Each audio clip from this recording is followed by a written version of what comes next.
Now, one of the things I noticed when I looked around here is I don't see Joni, but really I do, okay?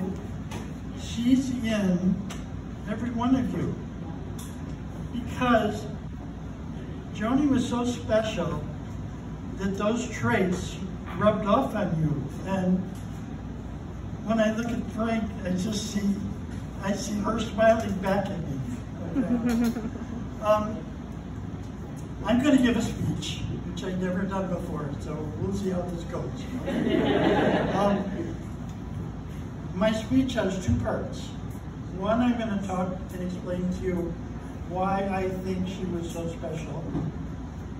And then I'm going to talk about what she's been doing for the last 76 years. That's a long time.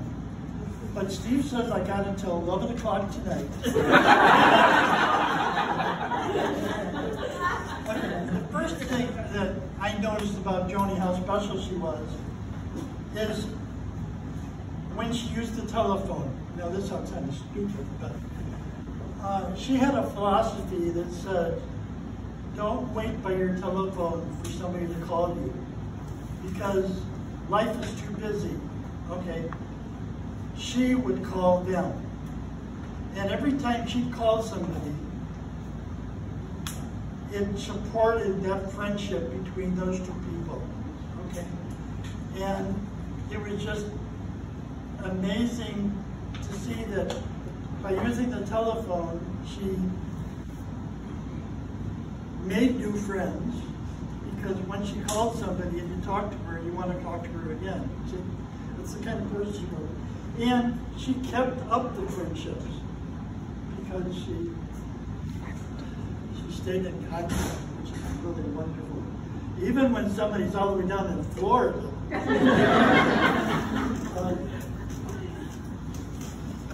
Joni was special too because she loved to shop. And that was especially good for me back in the day when I was making this much money and we wanted to eat this much food. And she had to do things on a budget, you know. But then when life got easier, she still did the same thing. She enjoyed finding a bargain, and she enjoyed running through a store, not looking always for herself, but maybe for grandchildren or and I don't want anybody picking out my clothes. But she did, that was another wonderful trait. Another, and I think one of her best traits is, she knew everybody's birthday, and she knew what year they were born, and it was on her calendar. And every time she would see a birthday come up, she would write out a card. And she had me go to the post office and get special stamps that said celebrating your birthday or whatever the post office was doing at that time. And it didn't just be birthdays, it happened to be anniversaries, holidays, maybe even if there was a Sunday coming up. She just loved to send out cards.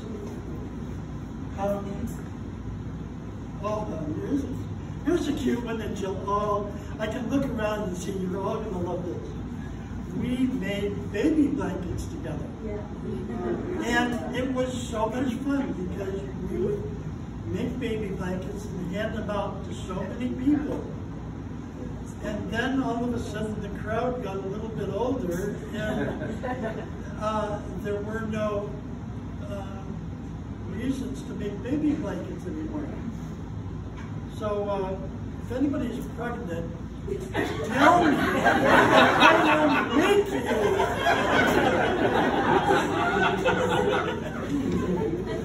Page 2.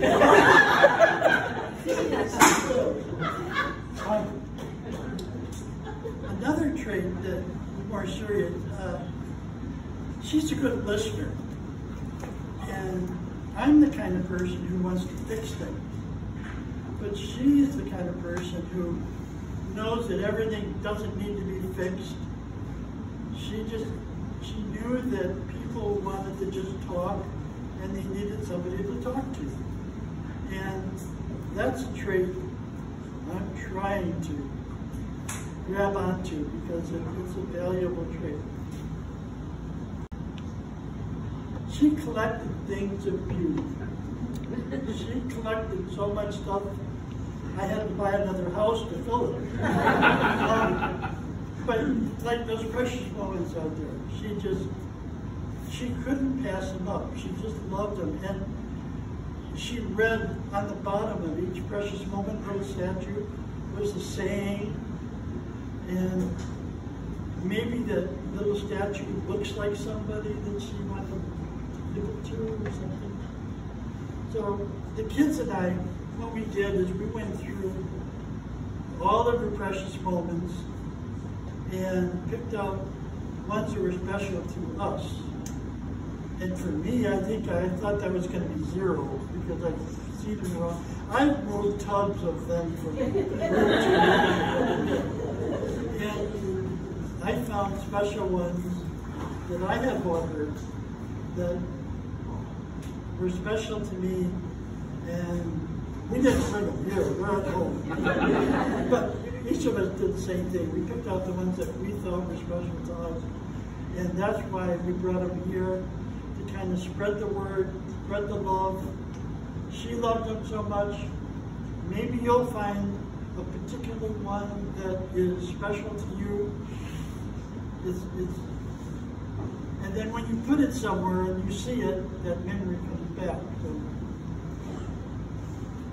she collected a lot of other things too, but I have no idea what I'm going to do with that.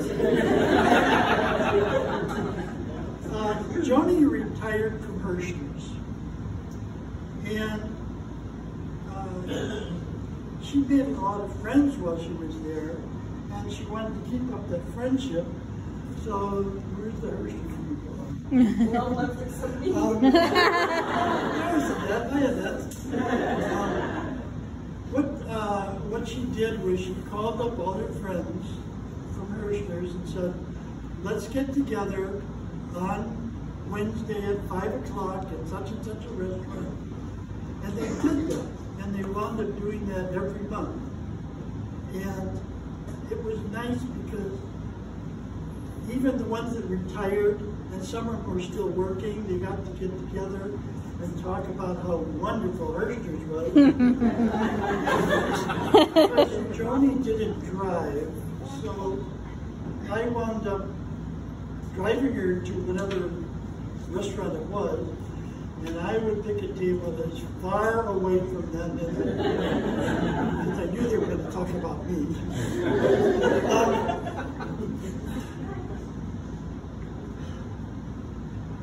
One of the things that Joni's not here anymore to go to your meetings at of the Hershey's people. So if you want me to come for a fight, just give me a call.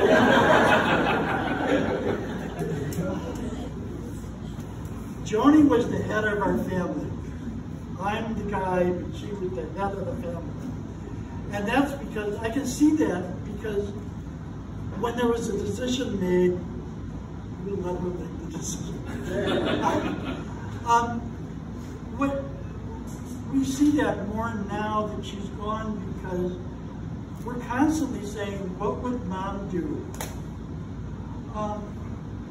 What should we do? You know, what would she think? How did she make those beans? You know, she did all this cooking for all of us, and now we don't know exactly what she did. Now we have to experiment. But we still let her make decisions. We just try to figure out what it is that she would say. Joni was a grandmother.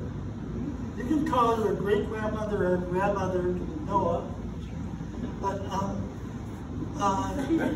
she loved being a grandma. She loved when the kids would come over and go over there and give her a big hug. And I think mainly because she had this smile that kids liked to come and give her a hug. The parents didn't say, go give her grandma a hug, you know. They wanted to because she was just the nicest of person. Okay, we're halfway done. Now I'm going to tell you about, I'm sorry, I can't see out of that one eye. I'm going to tell you a love story.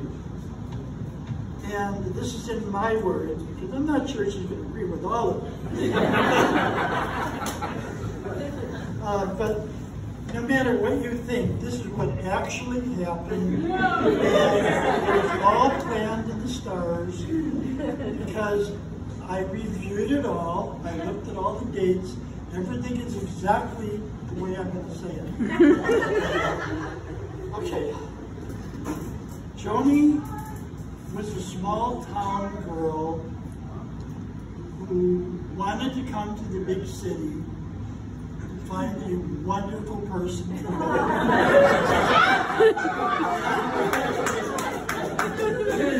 And not only that, she had a secret plan that she was going to take this person back to Wisconsin.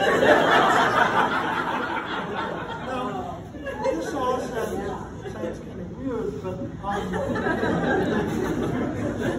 it started, it would have been really easier than it was. We went in kind of circles to find each other. Joni was born in Chicago. I was born in Chicago. So we should have just met at a restaurant, met at a dance, fell in love. But this is going to last, I have to make this last until 11 o'clock tonight. Her family, it was rough times when Joni was born back in 1944. They had to leave Chicago and go back to the hometown of Phillips up in northern Wisconsin. So they took her out of Chicago, away from me. That was just a baby anyway. Took her up to Wisconsin, and something happened to her up in Wisconsin, which is great. It's a small town, so she had tons of friends, and they all lived within blocks. They all lived within blocks of her.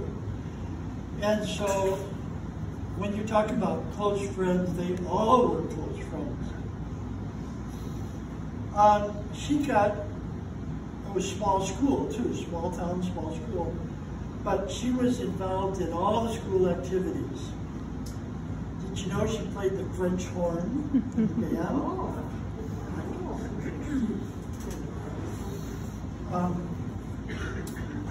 Joni decided that she was ready to start drinking at 17. Now, me, I couldn't drink until I was 21 because I was in Chicago. Yeah. But the drinking age was 18 in Wisconsin. They had beer bars. Great. All the old people are in taverns. All the young people are in beer bars. But somehow, thank you, somehow she was passing herself as 18 when she was 17. So and everybody in town knew everybody's age, so I don't know how she got away with it. Oh, one other thing though, it was kind of cute. She played dice at these beer bars, and she won lots of cans of beer.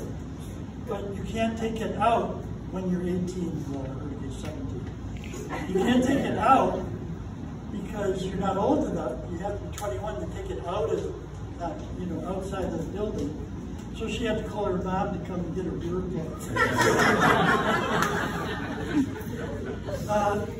Another thing Joni liked to do was dump over outhouses.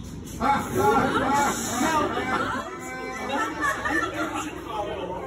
we don't have houses. We have in-houses. But they would go as a group and find somebody sitting in an outhouse. Oh my God! This is just a bunch of 18-year-old kids. They have a lot of fun. The only problem with that was her dad worked for the city of Phillips. And it was his job to put it back on. Joan, what were you doing last night? She was a little double. Who went by? Oh, I got one last thing that's kind of cute. They had homecoming parades. And each team would make a homecoming float.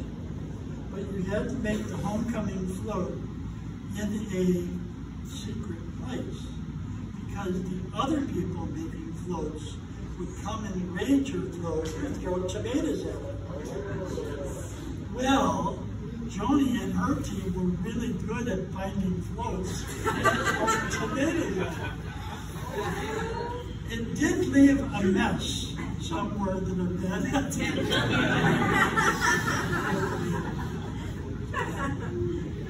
Now here's something very serious that really shaped Joni's life. From age 13 to 16, she left home during the summers and became a kid nanny for a family down in Winnetka. She had 4 children she took care of. She had the top floor of this mansion all to herself. And the way she found this job was kind of interesting. You can't find a job in a small town. It doesn't work. And she wanted a summer job. And one of her mother's friends had done this when she was a kid. And she kept in touch with the people that she was a nanny for. And so she said to Joni, you know, why don't you try this? I'll contact, I'll see if there's anybody interested. And this lady found the Delaney's, who are wonderful people.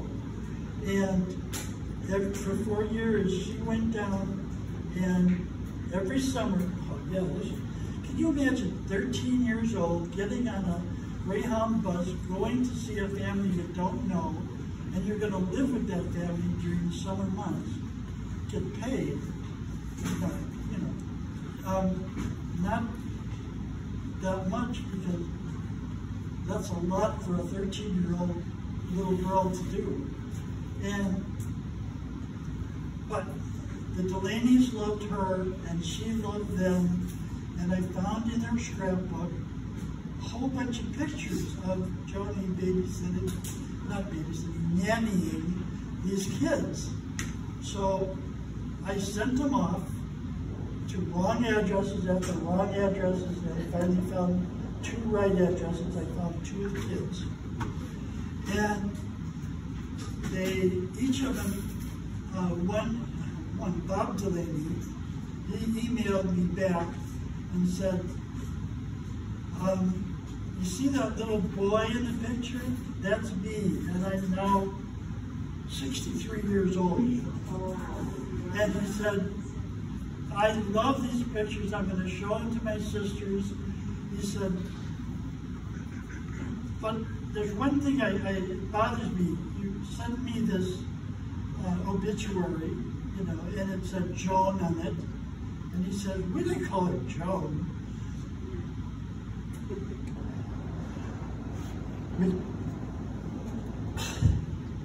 We called her Joni.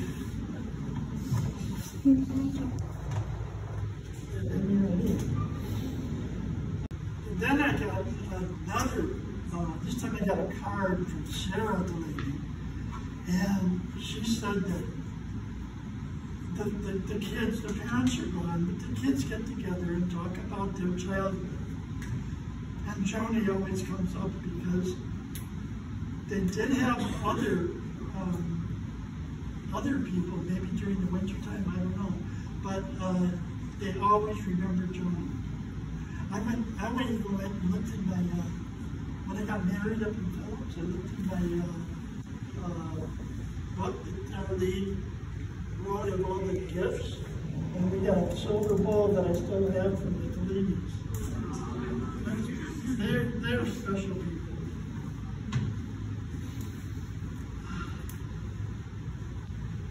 Okay, now it's time to graduate from high school. So Joni stopped as nanny and stuff. She wanted a real job. So, oh, I skipped a spot. I don't know what. Because Joni was such a good kid nanny, the families talked to other families in Winnetka, and 13 other kids came down from Phillips and became nannies. Some lasted a year, some lasted more. But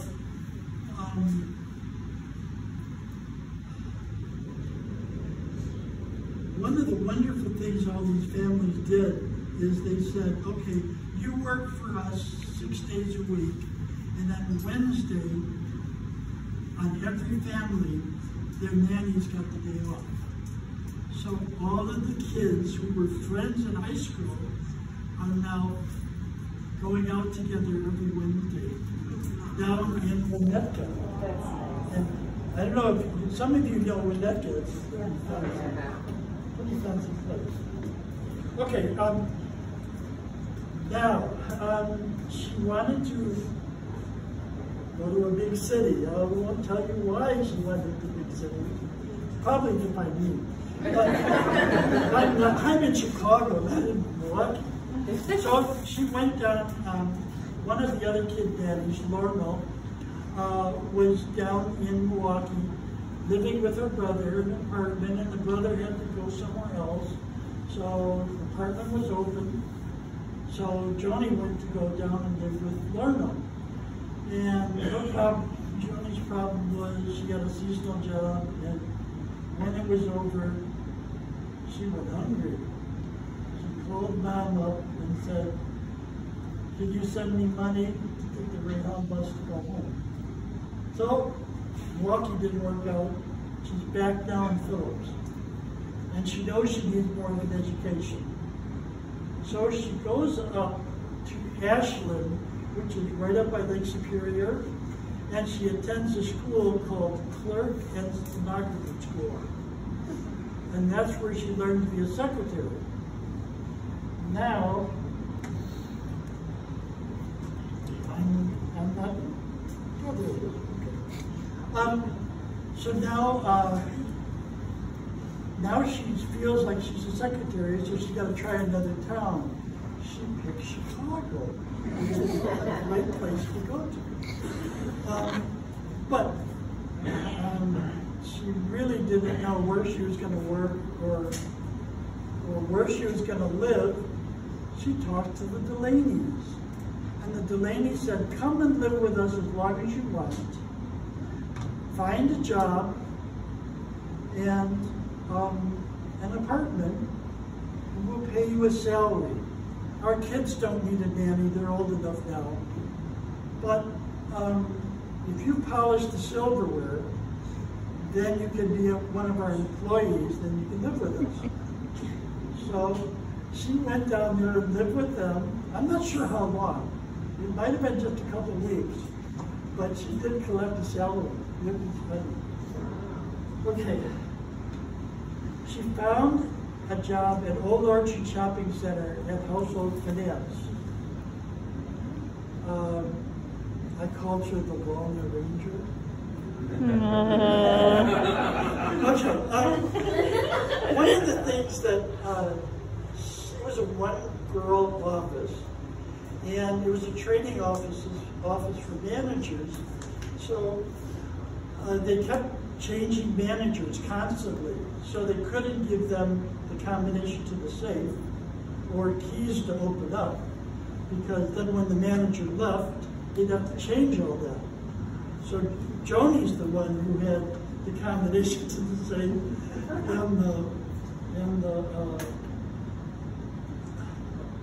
and the keys to the door. Very nice shopping center. It was a very nice place to work. She was very happy working on it. Now for the apartment, she found an apartment in Evanston on Howard Street, which is Evanston on one side of the street and Chicago on the other side of the street. And right down, let's say 8 blocks from there, is A.C. Nielsen Company, where I worked. So this close. Darlene decides to come down, another kid nanny. She decides to come down and live with Joni in Evanston, and Darlene gets a job at A.C. Nielsen Company. You know, Nielsen ratings. Okay. Now, Darlene worked on the 3rd floor, and I worked on the 1st floor, and we didn't really know each other, but a friend of mine liked Darlene. He worked with me in the 1st floor. So he came up to me one day and he said, Rick, that's my name. Okay. I want to spend some time with Darlene, but every time I go over to the house, her roommate's always there.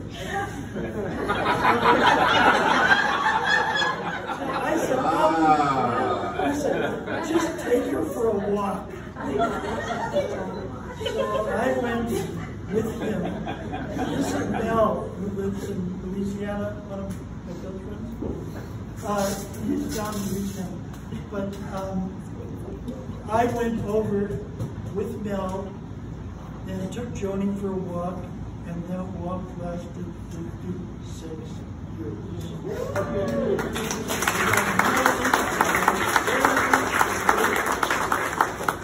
Grandchildren, great-grandchildren, it's been a fun ride. Now, where am I on this thing?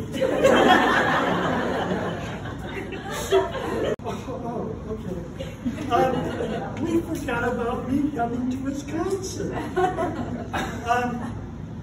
Since she had to get me to Wisconsin, she said, well, we really need a house.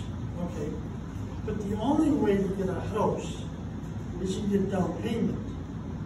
And to get a down payment, I would have to quit my job at Zenith Radio Corporation. Oh, this is after Nielsen's. I went to Zenith. Money. And what happened is, if I leave Nielsen's, I get the profit share. So I had a down payment, but I have to leave the company I loved. But couldn't find a house down in Chicago, too expensive. But we found out that houses were a lot cheaper in Wisconsin. And you could live cheaper in Wisconsin. So we had a lot of fun spending our vacation touring Wisconsin, trying to find any place with a big computer that I'm a good programmer for. And when we found Century Insurance, that was the best thing because they had the same setup that I had at Zenith. So I was a perfect fit. And so there were other details too that made me good for that job. But the main thing was, I'm now in Wisconsin. So Joni really did get everything she wanted, including me.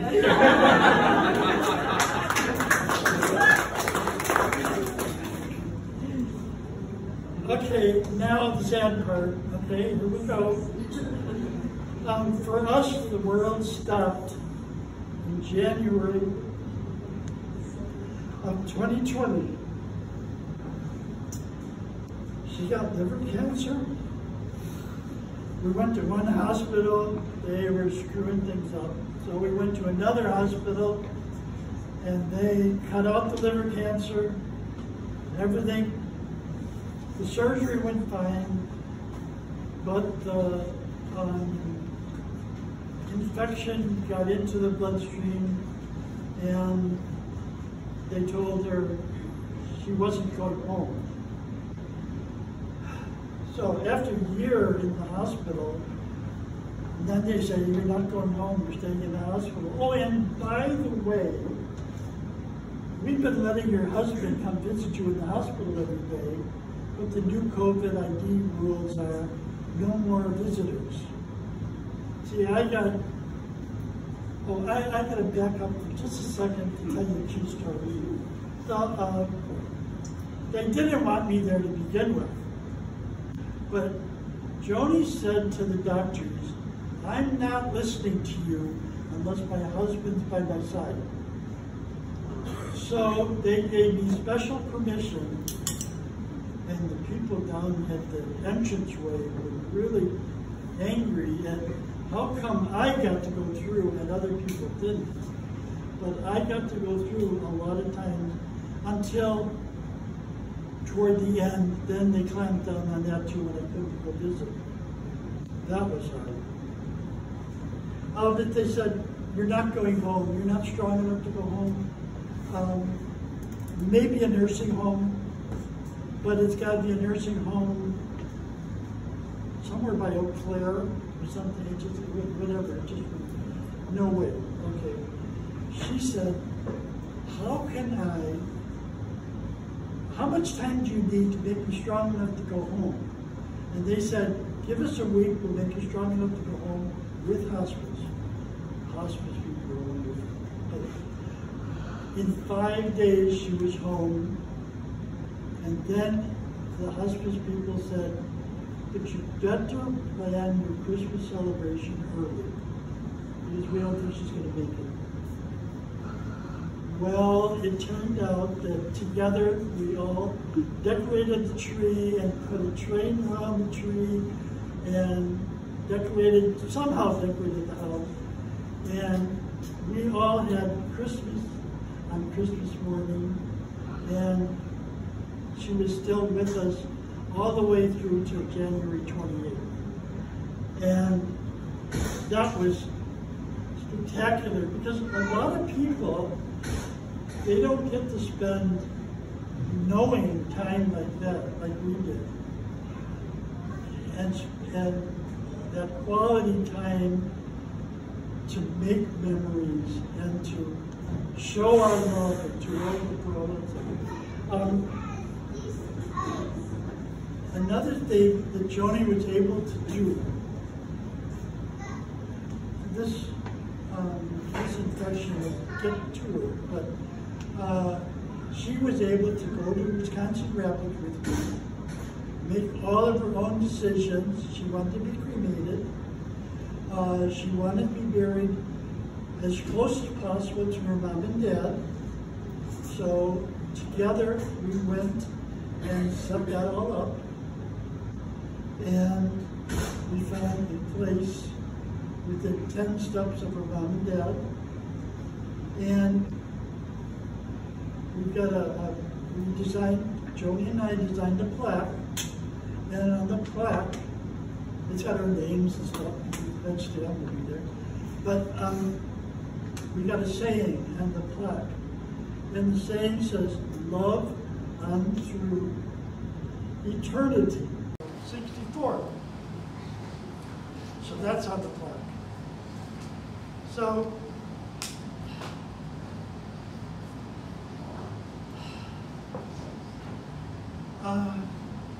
someday I'll be joining her. We're thankful, though, that we had all this time together. And is it 11 o'clock yet? One of the things I wanted to mention, it's right here at the end, so I gotta make sure I get this right.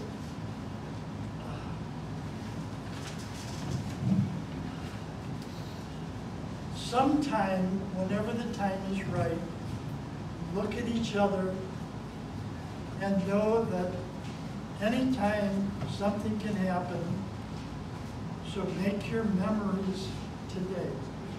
Make your memories tomorrow.